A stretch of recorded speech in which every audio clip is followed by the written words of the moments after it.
Welcome to Toronto Sports Rush, brought to you by the Bet Rivers Network. It is Wednesday. It is the day that we go to a pivotal point in this World Series. Game number 5 is tonight in Los Angeles. I am joined by Keegan Matheson. Keegan, game 5. I don't think a lot of us earlier on, a month or two ago, saw this coming, but here we are.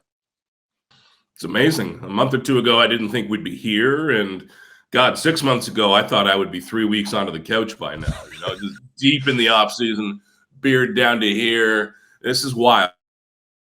Incredible to witness what this team's done and what they continue to do. At this point, you expect that magic to run out. You expect those innings to run out, like the 7th inning in Game 4, where they just stack hit after hit after hit after hit.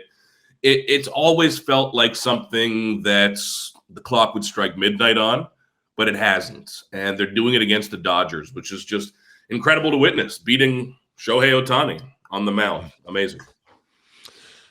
We see a repeat of the pitching matchup from Game 1 tonight in Los Angeles. Of course, Trey Savage versus Blake Snell. How prepared is our young rookie for this moment? I'm not sure if he's unaware of the moment or just doesn't care, but either way, I love it because he has been so steady. And there are two different ways to go about that. Mark Shapiro and Ross Atkins, going back to their Cleveland days, they always use the example of Manny Ramirez. And I know that's a weird comp to make, but Manny Ramirez always had that saying of sometimes they get me, sometimes I get them, whatever. Some players just come to the ballpark like that. Hey, whatever. Some players overthink the hell out of this, and they probably crumble in this moment. But I think that Trey Savage is in that more veteran camp where he just doesn't care. He recognizes that this is the World Series, sure, but it does not seem to impact him whatsoever. And I always go back to that first time we spoke to Savage in the home dugout at Rogers Center, and he was asked about the pressure. And at this point, we were talking about the pressure of pitching in a playoff race that they'd kind of already won. And he kind of politely scoffed at the question. He was like, listen, this is a children's game. 5-year-olds play it. I think I'll be okay. And that's how he approaches everything. It's really cool to witness how he's handled this. And that's always the deciding factor because I'm around a lot of prospects who can throw 100 or hit the ball far. And I've learned to not really care about that anymore. I've covered so many number 1 prospects who are not in the big leagues, or they're the number 5 starter in Korea at this point. That doesn't matter enough. You've got to be a functioning adult, and you need to be mature, and you need to be able to handle pressure. So many of these kids coming up cannot do that because they've been good at every level. They've never failed in their entire lives. Trey Savage seems to deal with that differently than other pitchers and other top prospects than we've seen in Toronto. And it's such a gift. You need that to succeed in the big leagues. Keegan, Manny being Manny energy is great reporting because that's exactly what the fan base should want to hear right now. Relax, yes. Calm, ready for this. So let's get into another player that has had an enormous outsized impact on this series, Shohei Ohtani, who last night was, he was effective on the mound. He was very good. He wasn't great, but he was completely shut down at the plate. So there's 3 games left potentially here. How do the Jays handle Ohtani at the plate for the rest of this series? I think they need to take some lessons from what Bieber did to him yesterday. And I know the Blue Jays have attacked him previously with Mason Fluharty and some lefties, but I think Ohtani is so damn good that you just need to go with your best stuff against him. I think that getting into the lefty-on-lefty matchups and guys like Mason Fluharty on the surface are good matchups. Ohtani struggles a bit more with lefties, especially guys with lower arm angles who are kind of funky old-school lefties, which Fluharty definitely is. But throw your best guys at him. If that has to be Jeff Hoffman earlier in the game, so be it. If that needs to be Louis Varland for the 100th time, fine. Even if it's a right-hander, I think you want your best guys facing Ohtani. And there will be days, like in Game 3, where you see him turn on one really early, and you've just got to hold up 4 fingers and walk the guy. And that's going to happen. It's probably a good idea at least a few more times in this series. But you've seen he's beatable. And you've seen that there are days where he's really on and days where he's mortal. And yesterday, he was a human being. You could get him out. You could handle him. They've just got to hope that that sticks because Ohtani, when he's pitching, on those days as a hitter, he's not exactly cranked to 100%. So I think the Ohtani that they will get tonight for Game 5 will be back to a bit of a different dude.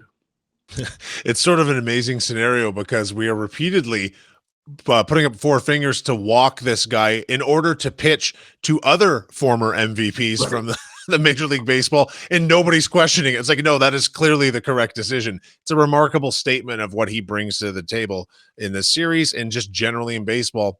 Hey, it's kind of fun to watch as a baseball fan. It's also kind of fun to beat him, just like last night. So 4 games in now. Who is the World Series MVP for the Blue Jays right now? Is there a standout leader in that category? Because they've seen a lot of good performances. I think I still might default to Vladdy at this point, but it's not a landslide. Like Alejandro Kirk has quietly had not just a great postseason, but remember even late in the year, going back that last week, he dragged the Blue Jays into this. And Kirky is just built for the postseason. Like when you walk by the guy, you almost want to ask him, like, are you aware this is the World Series? He's just so steady and so himself. Ernie Clements is making one hell of a case too. He has been the breakout star of this entire postseason for the Blue Jays. He's having an incredible run. He's hitting everything, running the bases well. He's really part of the identity of this team. There's certain players that when they match the identity of how a team plays, they're more valuable than the numbers even say. And his numbers are already really damn good. So Ernie's got to be up there, but it's all about Vladdy. Man, that home run yesterday might have saved this series for the Blue Jays. Changing the energy and to do it off Ohtani, I mean, that's just cool as hell. Come on. Yeah, that's doing it on each base 9 times the night before and beat you. That's as good as it gets. So it's always been about Vladdy. And so far, I like Vladdy for that MVP. And not just that, like, as you say, on the heels of the 18-inning loss, as a pure response, it's quite a remarkable thing. And we actually had on our post-game show last night, I had asked CJ Nitkowski a question about Schneider's ability to take this team's emotions from a devastating loss and refocus them. Here's a clip of what he had to say. Assuming he is not holding long meetings in the clubhouse, which is smart. Right. I think he has that clubhouse. He does do a nice job of commanding a room. You listen to him in interviews. He's short. He's to the point. He's precise, and the message gets across. I'm guessing it also was the same thing in the clubhouse. He's gotten those guys to play. They feed off the personality of their manager, and then their emotional leaders like George Springer, Vladimir Guerrero Jr., and the way he talks about them. You know, the way they come to the ballpark, the way these guys are legitimately for each other and backing each other up, and the support that is there as well. It all seems real. And so with all of that said, now we are in Game 5. The series is tied. Rematch of Game 1 on the mound. What are your expectations going into tonight? Schneider has this team in the right place. They have had, and he's very proud of this, they've had to have 0 team meetings this year. And they had a little chat like 2 or 3 days ago, and Schneider made it very clear to us it was not a meeting. It was just a chat as a team. But that never happens. I've been around teams that are having closed-door meetings once a week, and it's messy, and you're trying to correct and overcorrect everything. Schneider has really kept this team in the middle, and that's why they were able to bounce back after that 18-inning mess. Now, I got to admit, I do think that the whole they never quit thing is overdone. I mean, teams don't quit. It's the World Series. Give me a break. But I know that the they never quit narrative really gets pushed. What I really think that is just a style of play. Because the Blue Jays' style of play never really slumps. If you are the Yankees from this year, that style of play is more prone to slumping, where you're relying on home runs very heavily. Neither team quits. No one's walking off the field, okay? But the Blue Jays have a style of play that's so consistently showing up. If they lose, they're probably just going to lose 5-4 and make a real run at it, right? They're going to get some offense eventually. They're not waiting for the big blow, which can result in a 12-0 win, but also getting shut out. So I think that's what the never quit stuff really is. And I think that's what keeps the Blue Jays really in this Game 5, especially against Snell. Snell and Glasnow were the 2 pitchers beat coming into this. Beating Ohtani on top of it is a bonus. But in Snell, just like Glasnow, you're kind of facing a superpowered reliever off the top and a guy whose pitch count you can run up. So that's going to be the big one for the Blue Jays. Get to this bullpen again, which I was told is a bad bullpen. They looked good in game 3, but we'll see. And we've spoken about the Blue Jays' ability to halt bad momentum and not lose their momentum. And again, we saw last night a big inning started off in the rally at the bottom of the order. It's a big one with the bottom of that order sustaining this, which I didn't really think they'd be able to do. Ernie Clement and Andres Jimenez, to my great surprise, who Dave Roberts even walked. I can't believe the Dodgers did that still, but they did. And he's piling up some hits in this World Series, has been really impressive. And again, I did not think that magic would stay. Sometimes that part of a lineup that has hot and cold streaks, but they've been so key to the Blue Jays remaining who they are. And going forward, the Jays need that. It cannot all be Vladdy, especially with George Springer out. They need offense from somewhere else. And I still think the Dalton Varsho guys can be part of that. If there's one guy who's going to hit a 450-foot moonshot and break a game open that you're not expecting, it's probably Varsho. He's got that power.